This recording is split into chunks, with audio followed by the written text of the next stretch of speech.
Hi friends, ఈ వీడియోలో నేను మీకు ప్రాఫిట్ అండ్ లాస్ మీద బేసిక్స్ గురించి ఎక్స్ప్లెయిన్ చేయబోతున్నాను. ప్రాఫిట్ అండ్ లాస్ చాలా ఇంపార్టెంట్ టాపిక్. ఈ టాపిక్ నుంచి మనకి క్వశ్చన్ లేకుండా ఏ కాంపిటేటివ్ ఎగ్జామ్ కూడా ఉండదు. సో అంత ఇంపార్టెంట్ అన్నమాట ఈ టాపిక్.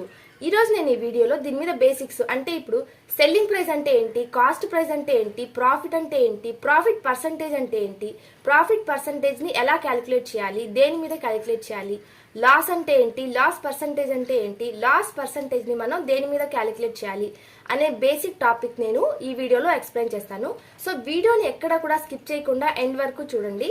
మీకు నా వీడియో నచ్చితే లైక్ చేయడం మర్చిపోవద్దు. ఇప్పుడు మనం లేట్ చేయకుండా టాపిక్ లోకి వెళ్దాం. నేమ్ లోనే ఉంది ప్రాఫిట్ అండ్ లాస్.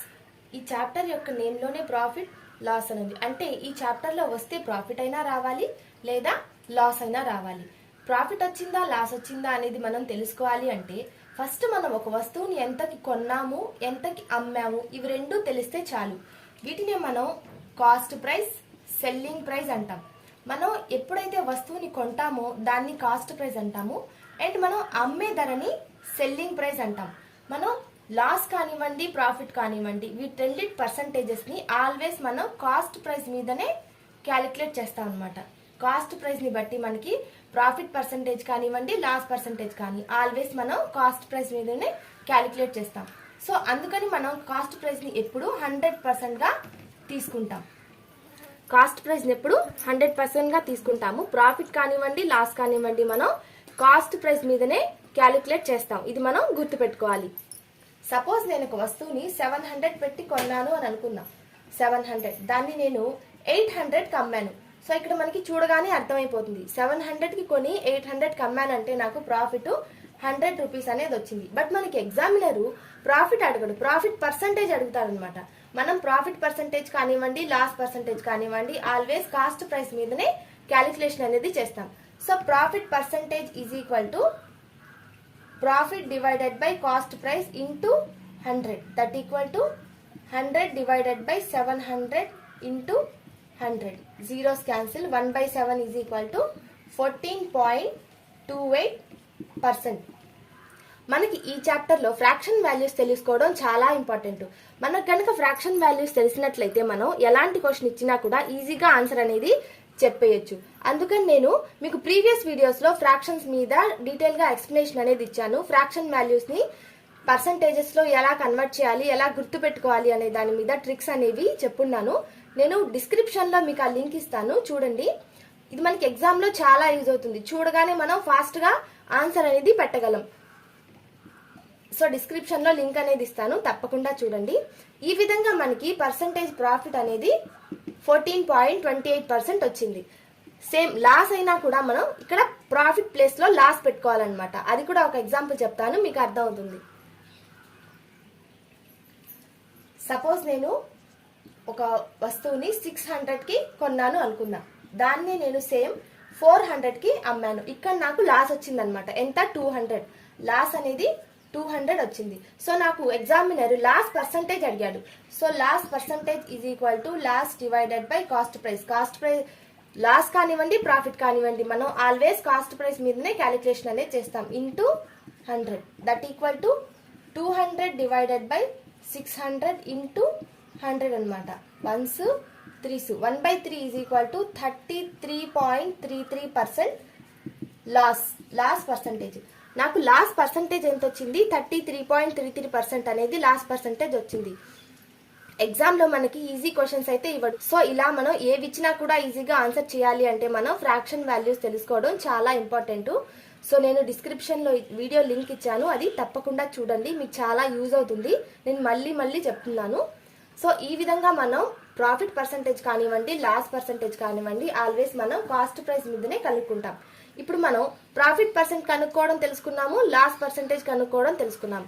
అలా కాకుండా మనకి కాస్ట్ ప్రైజ్, సెల్లింగ్ ప్రైజ్ తెలుసుకోవాలి అంటే ఎలాగో చూద్దాం. ఈ 2 ప్రాబ్లమ్స్ లో మీరు చూసినట్లయితే ఇక్కడ మనకి కాస్ట్ ప్రైస్ అనేది ఇచ్చేసాడు. ఒక దాంట్లో ప్రాఫిట్ పర్సంటేజ్ ఇచ్చాడు, సెల్లింగ్ ప్రైస్ కనుక్కోమన్నాడు. ఇంకొక దాంట్లో లాస్ పర్సంటేజ్ ఇచ్చాడు, సెల్లింగ్ ప్రైస్ కనుక్కోమన్నాడు. సో మనకి కాస్ట్ ప్రైస్ 200 తెలుసు, ప్రాఫిట్ పర్సంటేజ్ ఎంత? 25%. మనం కాస్ట్ ప్రైస్ ని ఆల్వేస్ 100% గా క్యాలిక్యులేట్ చేస్తాం. నేను స్టార్టింగ్ లోనే చెప్పాను కదా మీకు, కాస్ట్ ప్రైస్ ని ఎప్పుడు కూడా మనం 100% అనుకోవాలి. సో 25% ప్రాఫిట్ అని చెప్పాడు. సో ఇక్కడ మనకి 200 లో 25% అంటే 50 plus 50 that equal to selling price is equal to 250.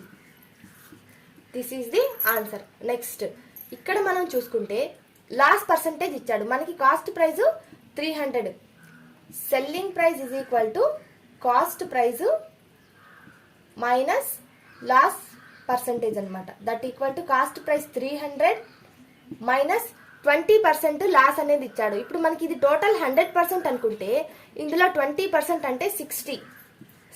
That equal to selling price is equal to 240. ఈ విధంగా మనం లాస్ పర్సంటేజ్ కానివ్వండి, ప్రాఫిట్ పర్సంటేజ్ కానీ ఇచ్చి సెల్లింగ్ ప్రైస్ కనుక్కోమంటే ఈ విధంగా మనం ఈజీగా కనుక్కోవచ్చు. నెక్స్ట్ ప్రాబ్లంకి వెళ్దాం. ఈ ప్రాబ్లంలో మనకి కాస్ట్ ప్రైస్ కనుక్కోమన్నాడు. లాస్ పర్సంటేజ్ 25% ఇచ్చాడు, సెల్లింగ్ ప్రైస్ 3000 ఇచ్చాడు. సో మనం కాస్ట్ ప్రైస్ ని ఆల్వేస్ 100% అనుకుంటాం కాబట్టి మనకి లాస్ 25% వచ్చింది. 100% లోంచి 25% లెస్ చేస్తే selling price is equal to 75% అనమాట. 75% 3000. So 100% how much? 75 ones 75 40s. That equal to cost price is equal to 4000. Same problem ని మనం ఇంకో మెథడ్ లో కూడా చేయొచ్చు. బట్ దీనికోసం మనకి ఫ్రాక్షన్ వాల్యూస్ అనేవి తెలుసుండాలి. ఇప్పుడు మనకి 25% అంటే 1/4 ఇంటూ 100 ఇలా రాసుకోవచ్చు కదా. మనం 25% ని 1/4 అని రాసుకోవచ్చు.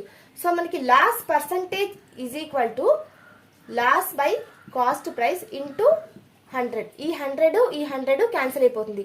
సో మనకి ఎంత వచ్చింది? 1/4%. Loss percentage 1/4. ఇక్కడ 1 అంటే లాస్ అన్నమాట. లాస్, ఇది కాస్ట్ ప్రైస్. మనకి 4 పార్ట్స్ కాస్ట్ ప్రైస్ అయితే 1 పార్ట్ అనేది లాస్ వచ్చింది. So selling price is equal to 3 parts. 3 parts 3000. 4 parts how much? 3 ones 3000. That equal to cost price is equal to 4000. ఈ విధంగా మనం ఇంకా ఈజీగా కూడా చేయొచ్చు. మనకి ఫ్రాక్షన్ వాల్యూస్ అనేవి తెలుసుండాలి. సేమ్ మెథడ్ లో ఇంకొక ఎగ్జాంపుల్ చెప్తాను, మీకు ఇంకా బాగా అర్థం అవుతుంది. ఈ ప్రాబ్లంలో మనకి కాస్ట్ ప్రైస్ కనుక్కోమన్నాడు. ప్రాఫిట్ పర్సంటేజ్ ఇచ్చాడనమాట. ఇందాక ప్రీవియస్ ప్రాబ్లంలో లాస్ పర్సంటేజ్ ఇచ్చాడు, ఇక్కడ మనకి ప్రాఫిట్ పర్సంటేజ్ ఇచ్చాడు 28.57. దీన్ని మనం ఫ్రాక్షన్స్ లో 2/7 గా రాసుకోవచ్చు. మనం ఇలాంటి ప్రాబ్లమ్స్ చేయాలంటే మనకి ఫ్రాక్షన్ వాల్యూస్ చాలా యూజ్ అవుతాయి. సో డిస్క్రిప్షన్ లో లింక్ ఇచ్చాను, తప్పకుండా మీరు చూసి నేర్చుకోండి. సెల్లింగ్ ప్రైస్ 4500 ఇచ్చాడు. సో మనం దీన్ని ఎలా రాసుకోవచ్చు? Profit percentage is equal to profit by cost price that equal to 2/7. ఇది కాస్ట్ ప్రైస్, ఇది ప్రాఫిట్. సో మనకి selling price is equal to 9. 7 plus 2. ఇందాక మనం ప్రీవియస్ ప్రాబ్లం లో లాస్ కాబట్టి లెస్ చేసాము. ఇక్కడ మనకి ప్రాఫిట్ కాబట్టి 7 ప్లస్ 2 9. 9 అనేది మనకి 4500. సో మనం కాస్ట్ ప్రైస్ కనుక్కోవాలి. Cost price 7. 7 implies how much? 9 ones 9 500. So 7 into 500 is equal to 3500. This is the cost price అనమాట. ఎగ్జామ్ లో మనకి ఇలాంటి క్వశ్చన్స్ ఇచ్చినప్పుడు ఫ్రాక్షన్ వాల్యూస్ అనేవి చాలా యూజ్ అవుతాయి. సో ప్రీవియస్ మనం ఇందాక చేసిన దాంట్లో ఇందాక చేసిన మెథడ్ లో ఇలాంటి ప్రాబ్లమ్స్ చేయాలంటే మనకి చాలా ఇబ్బంది. ఇలా అయితే మనం ఈజీగా చేయొచ్చు. సో మీకు నా వీడియో నచ్చినట్లయితే subscribe to my channel and like చేయడం మర్చిపోవద్దు. Thanks for watching.